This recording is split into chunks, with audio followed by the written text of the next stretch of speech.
안녕하세요, 여러분. 영상으로 만나게 되어 반갑습니다. 오늘은 크리스찬으로서 착한 아이 컴플렉스에 대해 생각해 보려 합니다. 첫 영상으로 이 주제를 선택한 이유는 제가 주님과 인격적으로 만나기 전까지 착한 사람이라는 타이틀에 얽매여 살았기 때문입니다. 그리고 이 부분을 주님께서 고치실 때 많이 아프기도 했고요. 아마 모태신앙 형제자매분들도 많이 생각해 보셨을 듯 합니다. 저는 신학이나 심리학 또는 정신분석 쪽으로 공부를 한 적이 없습니다. 그러니 이 영상은 제 주관적 생각이라 만약 공감 또는 문제인식 후 방법을 찾으신다면 전문가를 찾아보시길 권합니다. 그럼 우선 제가 주님과 인격적으로 만나서 문제를 인식한 부분부터 말씀드릴게요. 우리는 모두 선을 행하며 살아야 한다고 배웁니다. 그리고 서로에게 또한 그렇게 격려하지요. 당연히 주님의 제자로서 그렇게 노력하며 살아야 합니다. 하지만 우리가 중간 점검의 시간을 가져보는 것도 중요하지요. 제가 주님과 동행하며 많은 사건 사고를 통과할 때 이 부분이 다뤄지게 되었습니다. 처음엔 가족들과의 갈등이 있었죠.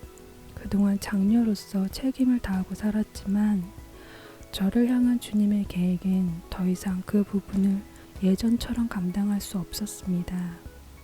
그러자 문제가 생겼죠. 제 부분을 동생들이 분담을 해야 됐고 당연한 부분이 더 이상 당연하지 않게 되었으니까요. 엄마가 착한 딸이 변했다고 했을 때 제 맘속에 문득 아깝다는 생각이 들더군요. 전 가족들과 친구들에게 너 참 착해, 너 참 효녀야, 너 참 잘한다 라는 칭찬을 많이 좋아했었다는 것도 깨달았습니다. 지금까지 들어온 착한 딸, 착한 친구라는 트로피가 물거품이 되는 순간이었습니다. 저는 홀로 주님께 위로와 격려를 받았습니다. 왜냐하면 제 상급이 휴지통에 버려지고 있었으니까요.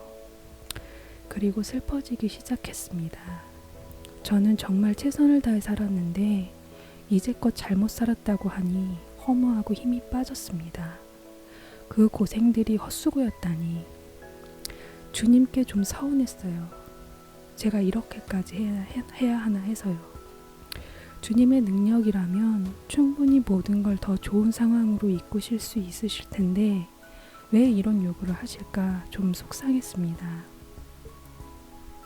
남들은 모두 좋은 환경에서 자신들이 원하는 것을 주님께 다 얻는데 말이죠. 전 가진 것도 없는데 있는 것마저도 잃어야 하는 게 화가 났습니다. 뭘 대단한 것도 아니고 제 희생이 인정받는, 가치를 인정받는 정말 소박한 욕심인데요. 하지만 그 타이틀이 저를 얼마나 힘들게 했는지 벗어보고 나니 알겠더라고요. 주님께선 그 멍해가 얼마나 나의 자유를 붓고 있었는지 보길 원하셨어요. 그리고 제가 아무것도 요구하지 않는 욕심 없는 자가 아니라 요구하지 못하는 상태라는 것도 알게 하셨죠.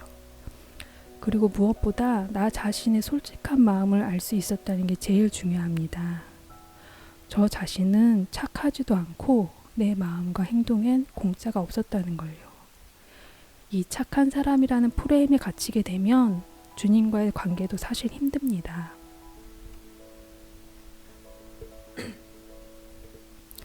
저 같은 경우 너무 감사하니 꼭 잘 해내서 주님께 영광을 올려드려야 됐다는 생각이 오히려 주님과의 교제를 방해했습니다.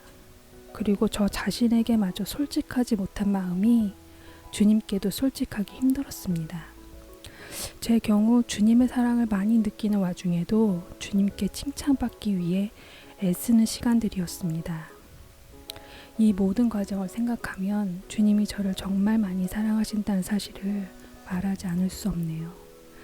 그 멍해를 벗고 나니 전 조금씩 가족들이나 친구들에게 제 의견을 전달할 수 있었습니다. 물론 주님께 지혜를 얻어야만 했죠. 이전과는 다른 생각, 다른 행동을 해야 했으니까요. 주님은 여러분을 많이 사랑하십니다. 만약 여러분도 지금 너무 있는 힘껏 잡고 있는 것이 있다면 주님께 솔직히 기도해 보세요. 모든 걸 아시는 주님께서 도우실 겁니다. 오늘 하루 주님의 평강이 함께 하시길 바래요. 다음에 또 만나요.